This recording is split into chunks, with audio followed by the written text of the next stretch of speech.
மாட்டுக்காக தன் மகனை தேர்காலில் இட்டு கொன்று நீதியை நிலைநாட்டிய மனுநீதி சோழன் வழிவந்த ஒரு உன்னத மரபின் வழிவந்த ஒரு இனத்தின் பிள்ளையாக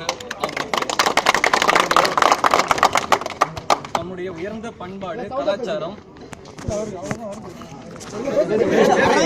உயர்ந்த கலாச்சாரம் பண்பாடு அடையாளம் என ஒவ்வொன்றாக இழந்து இன்று ஒரு ஜல்லிக்கட்டை கூட நடத்த முடியாத இழிவான நிலையில் இந்த நிலையில் இங்கு நிற்கிறோம். அங்கு நமது சகோதரர்களும் சகோதரிகளும் ஒவ்வொரு நாளும் இந்த ஜனவரி மாதத்தில் அதுவும் கடற்கரையில் எந்த அளவுக்கு குளிர் வாட்டும் அந்த காற்று எப்படி அடிக்கும்னு தெரியும். அந்த குளிரில் ஒவ்வொரு நாளும் இரவும் பகலும் நமக்காக அங்கே போராடிட்டு இருக்காங்க.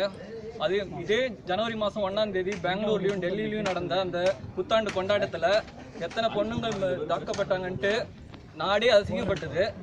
அந்த அசிங்கத்தை துடைக்கிறது இல்லை. இன்னைக்கு நம்மளோட